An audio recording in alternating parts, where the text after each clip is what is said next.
Blair Witch is going free for 1 week on the Epic Store from the 29th of October through to the 5th of November. So I have taken a look at the game to see if it's the game to play this Halloween to give you a good scare. If you want to see me playing through this game, then check out the link in the top right corner of your screen for my Let's Play on my second channel. So Blair Witch is a first-person, story-driven horror game based on the lore of the Blair Witch. Now, I somehow have never seen a Blair Witch film before, so I went in completely blind to this game and to the lore, so I can't comment on how well it sticks to it and how well it uses it. So you play as a former police officer named Ellis, as you join the search for a missing child, and you are joined by your trusty dog, Bullet. And that's all I'm going to say about the story. The game delves into the main character's past and how major events in his life has affected him. So, how does it play? So, as I said, it's a first-person game. You need to search through the forest for this missing child. You have access to your flashlight, which I can say is an actual flashlight, not one of these horror flashlights that can barely light anything up. And you have your phone, a walkie-talkie, and your best buddy, Bullet. The game puts a heavy focus on using Bullet to help you progress in the game and to fight off some of the monsters. You can give Bullet some basic commands such as seek, come, stay close, and you can pet him. The game tracks how well you treat Bullet throughout the game. I'm not going to say how this affects the outcome, you just got to play it for yourself. So, after the exploration part of the game, you have some puzzles to contend with. There is nothing too tricky here, but I can say at least that with some of them, there is a nice little unique hook with the mechanics of the game when using the video camera. And the last part of the game is the encounters with the forest monsters at night.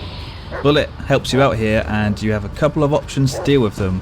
One of them is obvious, the other one is not so obvious until much later in the game. To get the most out of the game, you should play it through twice. Fortunately, or unfortunately, depending on your angle here, the game for me, at least, lasted only 4 hours. I wasn't rushing my playthrough, but 4 hours is pretty low.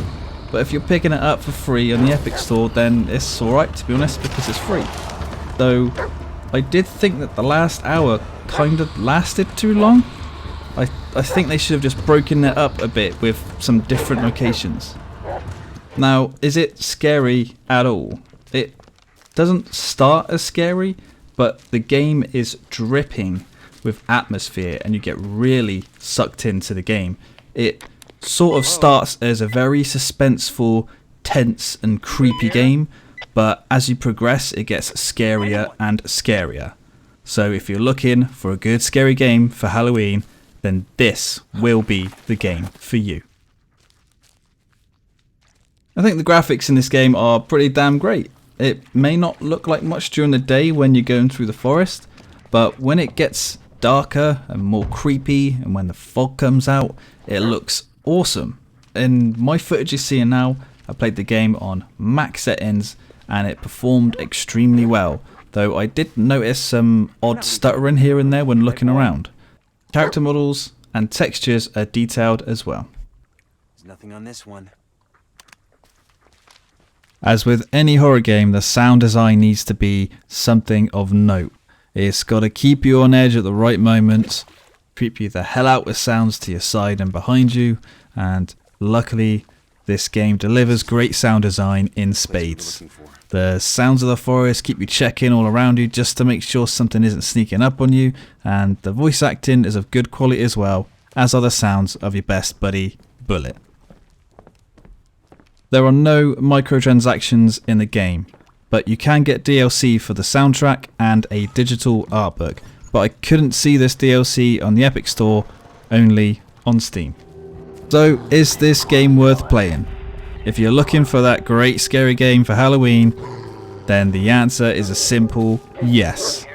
Get this game for free on the Epic Store and do your first playthrough without looking into any guides.